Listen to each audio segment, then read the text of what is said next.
Nitoa utafu wako hapa wewe. Unataka kunitaka bado unasijua wewe? Mke nani? Huyu mke huyu. Wewe mpumbavu wewe. Wewe una akili, wewe chizi, mwandazimu kichaa. Tokeni hapa. Mke wangu.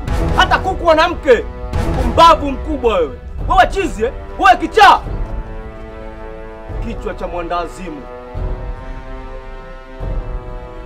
Kichwa sahani, akili kashata, mpumbavu kabisa. Unakuja kunipigia makelele mimi hapa mke wangu. Mke yuko wapi hapa? Una mke wewe?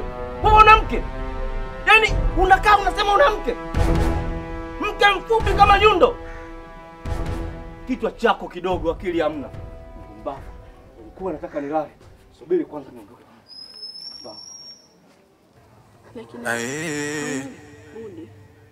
Nani anifute machozi?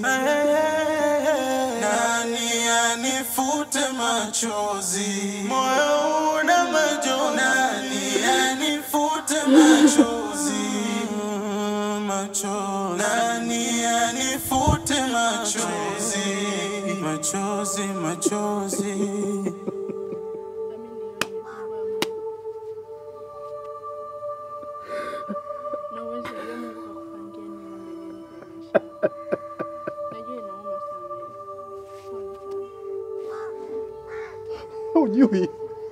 Hujui unapojisikia. Hujui kuhusu Zulfa wewe. Najua. Zuena hujui. Najua. Kia Mungu. Laiti ungejua. Jisikia mimi. Najua. Kupoteza familia. Ni ngumu sana.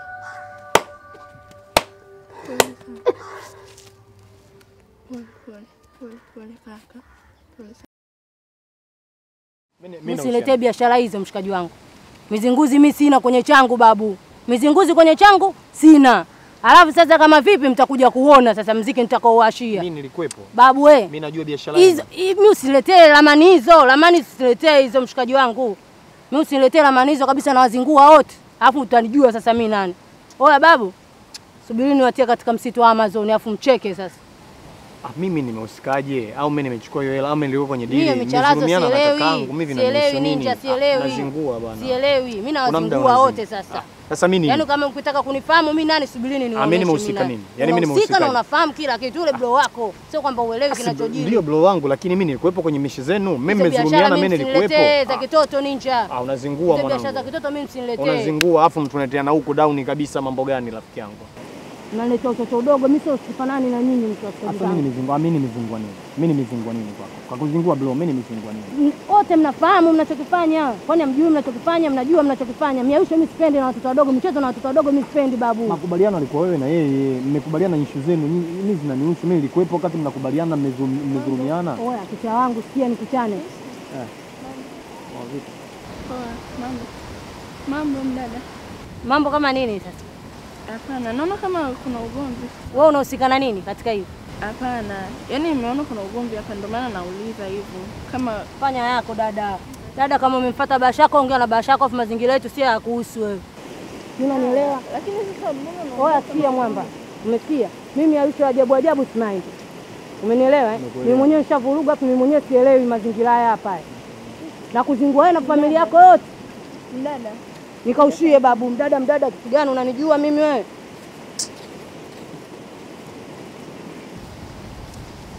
Nini shi? Matatizo yao tunamsati yani.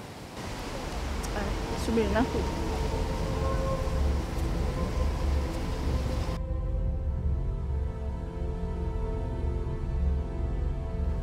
Wewe sikia bali yangu nikuchane. Mimi ni mzuri vibaya ninja. Nakuona. Umenielewa? Alafu wanaume hawa mshikaji wangu wewe acha tu.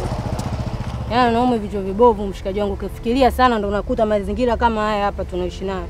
Lakini mimi sio kuishi maisha hapa na mazingira yangu vizuri tu. Yaani sawa tu. Hivyo. Amekufanya nini labda pengine? Hayo mambo mengine achana nayo mshikaji wangu akaushie. Sikia. Dada.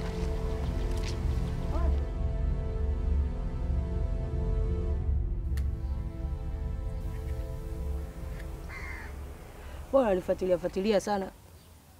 Hamna, mimi sikufuatilia. Maana una tangu bondeni kule, kila nikikukataa naona bado upo na mimi tu. Kila nikikukataa bado uko na mimi. Unasemaje?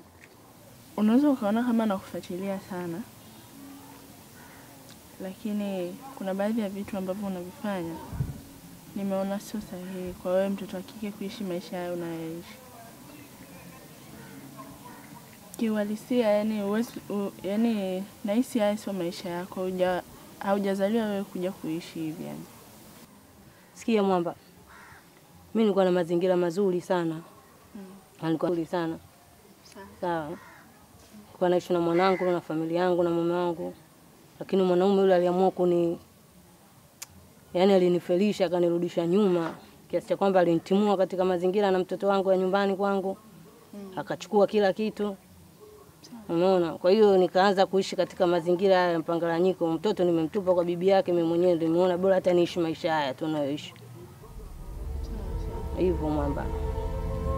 Sawa. Lakini mimi nahitaji ujirekebishe. Uishi maisha yako halisi kama mwanamke. Sio poa, utatisha. Hapana. Na naamini hicho kitu kinawezekana. Kurudi kwenye uhalisia wako wa maisha kwa mwanamke halisi, kumrudia Mungu wako. Mimi naamini ni vitu ambavyo vinawezekana. Nikwambie kitu mshikaji wangu. Unajua mimi nilikuwa piskali sana zaidi ya kwako wewe. Unajua nilikuwa piskali. Sio poa ninja. Si unanielewa? Yaani tunarudi tena nyuma kiasi cha kwamba ningekwambia mazingira ya maisha, yani kwamba kuna mtu ambaye alonifelisha mimi kunifanya mpaka nikaishi maisha haya hapa naishi. Lakini nilikuwa na mazingira mazuri na dogo nini fresh, yani ile full, si unajua? Yani hivyo. Lakini inawezekana. Mimi naamini inawezekana. Nahitaji nishirikiane na wewe, urudi kwenye uhalisia wako wa maisha. Ujaribu kuirudia familia yako. Na naamini hata mtoto wako atafurahi sana kuona umerudi kwenye uhalisia wako wa maisha.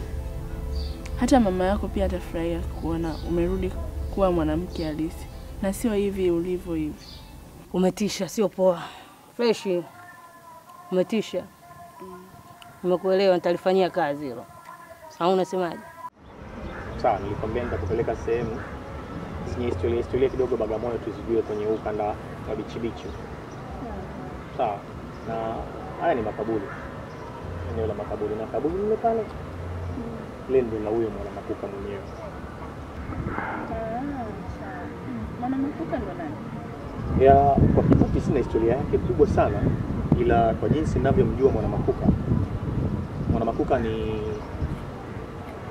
mwanamke ambaye alikuwa na nguvu, ana power, yani ndio nguvu, alikuwa mtawala kwa sababu yeye alikuwa ni mke wa Chief Kingalu yule wa Morogoro. Kwa hiyo kwa Chief Kingalu alimuoa Mwanamakuka na kuyafanya makazi yao, kufanya biashara zao na nini ile za uchifu, hapa pia ikawa ni sehemu yao. Na hii ni baadhi ya familia yake Mwanamakuka wake. Sawa. Tunapomzungumzia Mwanamakuka na hii shule ndio ya kwake, jina limepewa la Mwanamakuka. Ana historia kubwa sana katika swala la historia katika mji huu wa Bagamoyo enzi hizo za ukoloni. Sio? Kwa hiyo ni Mwanamakuka, lakini pale chini unaona pale karibu na ufukwe. Pale kuna makaburi ya askari wa Kijerumani enzi hizo za ukoloni, sio? Askari wa Kijerumani ambao walipigana vita ya Abushir mwaka 1888 mpaka mwaka 1889. Walipigana hiyo vita, wale askari waliziko pale enzi hizo za ukoloni. Sio? Bagamoyo kuna historia kubwa sana. Kuna sehemu nyingi nzuri za kuvutia kwa muda ambao utakuwepo na mnani uta-enjoy sana. Sawa. Kweli ni pazuri sana. Acha hapo. Kuna sehemu inaitwa Kaole. Kaole. Ndio tunasikia sana. Kama msema mko Ya, sasa Kaole ni pazuri. Ni pazuri na kuna historia kubwa sana katika mji wa Bagamoyo na katika historia yetu ya Tanzania, kwa sababu pale kwa mara ya kwanza hii Afrika Mashariki na Uislamu ndio ulipoingia, ulianzia pale Kaole. Sio?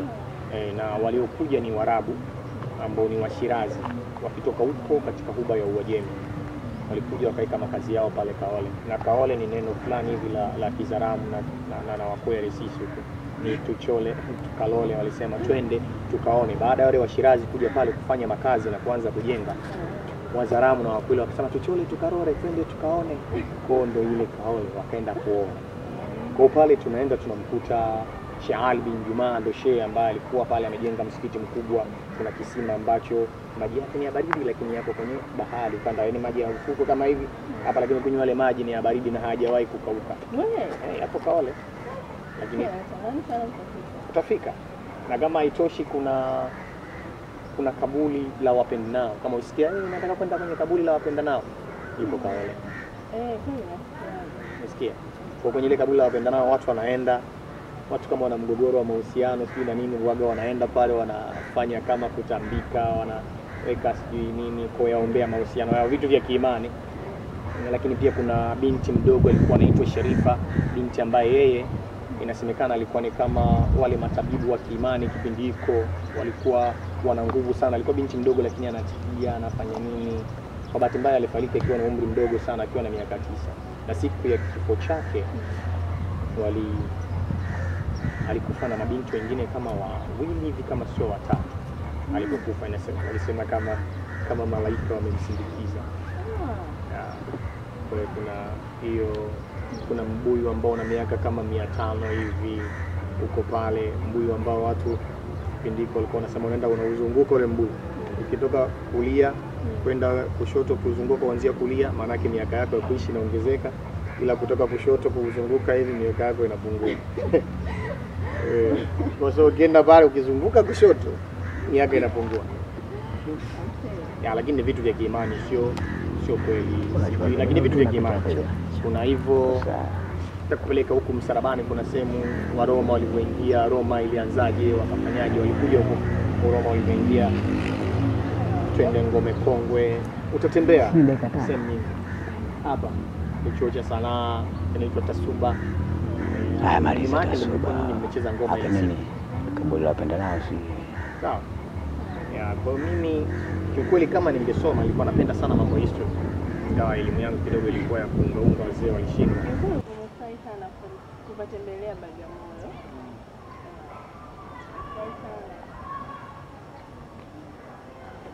Basi sawa, mimi nafikiri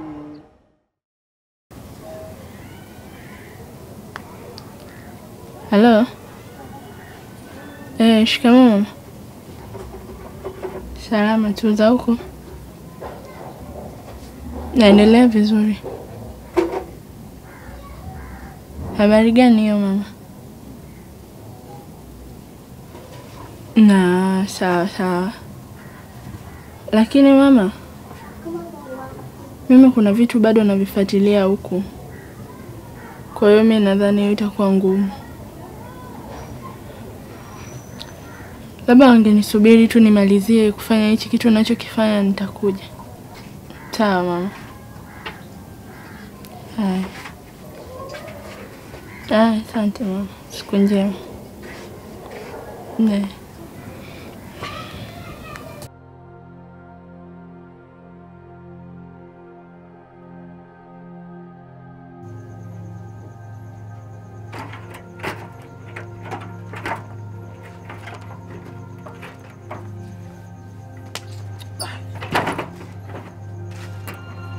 Wewe vipi?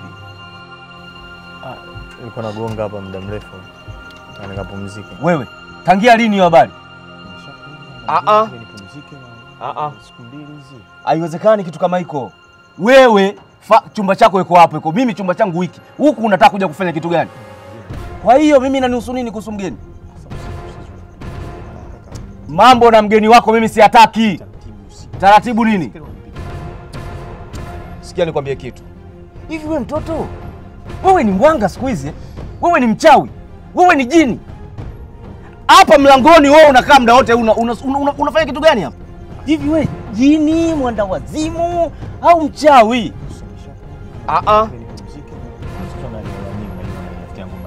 Mvua muda wote na. Kwa hiyo mimi nizuie mvua? Nenda chumbani kwako. Kwa hiyo kama kuna mgeni unataka nini kwangu? Sawa basi. Yaani sasa sikia nikwambie kitu. Huyo mgeni wako huyo Nenda naye kalale naye huko. Hapa mimi sitaki kiwingu. Nina mambo yangu mimi nataka kufanya hapa. Asante. Baby. Jamani. Nilikusubiria kwa muda mrefu malikia wangu. Alafu wewe sikia nikwambie. Wewe kwani habari hizi za kuanga wewe kakufundisha nani? Katika ukoo wetu hamna mtu kama huyo. Wewe umelisi kwa nani wewe? Sio siku kaka kapumzike. Hebu nitokee hapa. Huyo demu kama amekushinda kaka, niletee ndani. Una heshima basi. Na kusanya yeye na huyu kama viloba na tukia huku na huku. Una heshima. Baby, ingia ndani kutumzie la maji. Leo sikia nikwambie. Hii mechi mpaka asubuhi. Niletee na huyo ndani. Kama kakushinda, mlete kwa kidume. Mlete kwa kidume. Endelea kukaa hapo usikilizie milio. Sio unasikilizia milio. Ole wako.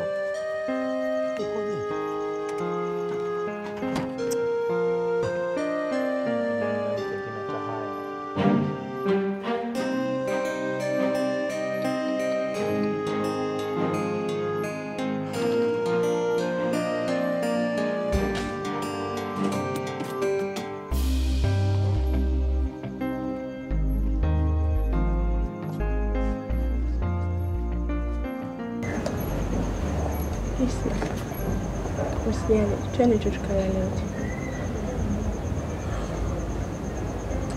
Wewe nenda tukapumzike.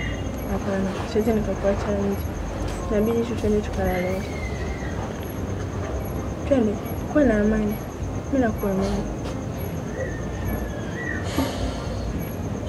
Twende.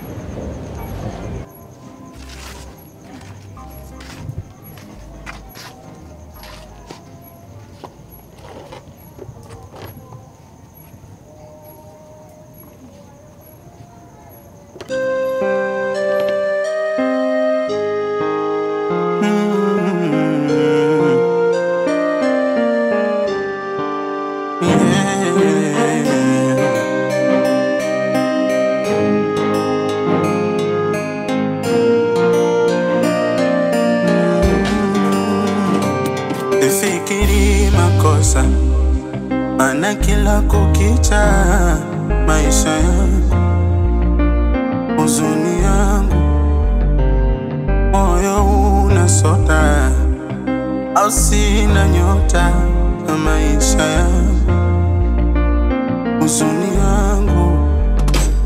Najitahidi kutoa mawazo kichwani, kila nacho kiona kwangu si thamani. Moyo umebeba nyongo, kichwa kimejaa zongo, mawazo yangu msongo. Nani anifute machozi? Nani anifute machozi?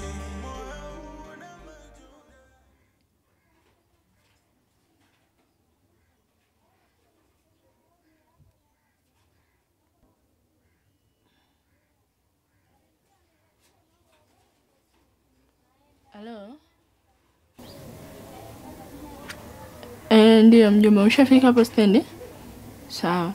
Sasa chukua bodaboda, mwambie akulete mtaa wa Kiembeni. Ndio. Kwa kona hapa karibu na kwa mama Adula mpika chips. Sawa mjomba. Haya, nitakuwa nakusubiri hapo. Haya mjomba, sawa.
Ndiyo anko, nimefika.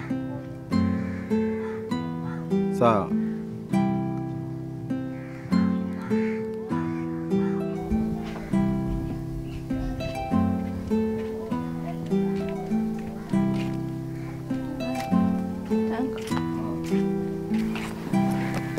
Vipi?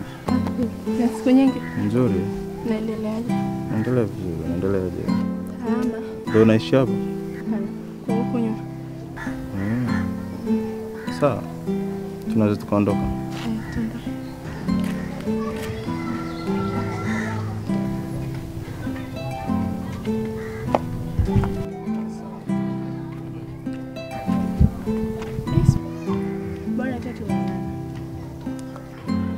Nimejaribu sana kukupigia simu sijakupata. Nilikuwa nataka nikuage. Huyu ni mjomba wangu. Mjomba. Huyu ni rafiki yangu anaitwa Isma, ndo alionipokea. Unaishi nao? Ndo alionisaidia, kuna matatizo nilikuwa nimeyapata, alinisaidia. Mbona sina taarifa? Ni mtu alionisaidia. Isma, nahitajika kurudi nyumbani. Hebu twende.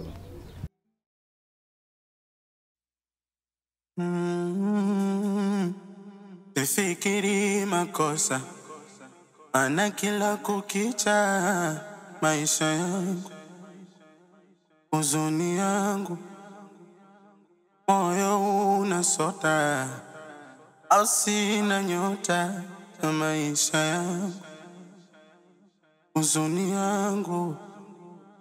Najitahidi kutoa mawazo kichwani, kila nachokiona kwangu sina.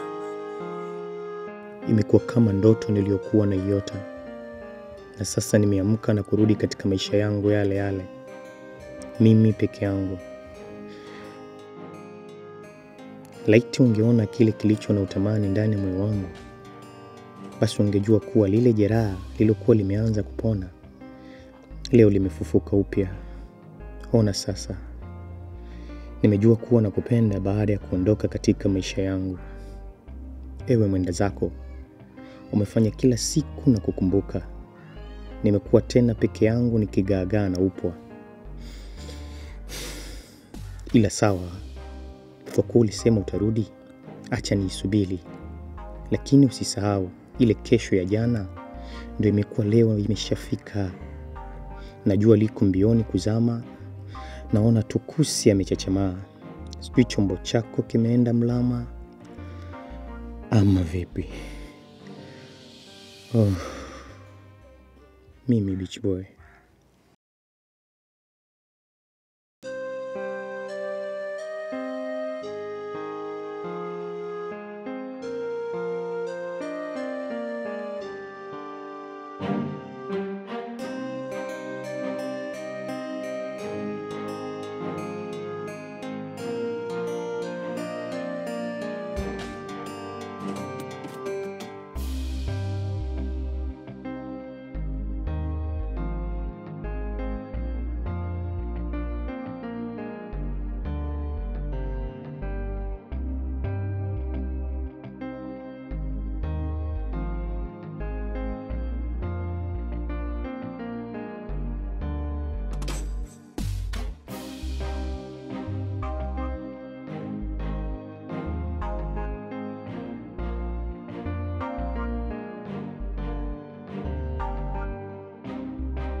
sifikiri makosa, maana kila kukicha maisha yangu, huzuni yangu, moyo unasota, au sina nyota na maisha yangu, huzuni yangu.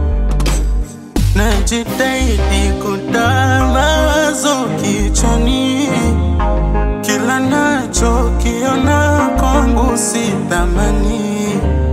Moyo umebeba nyongo, kichwa kimejaa wazongo, mawazo yangu msongo.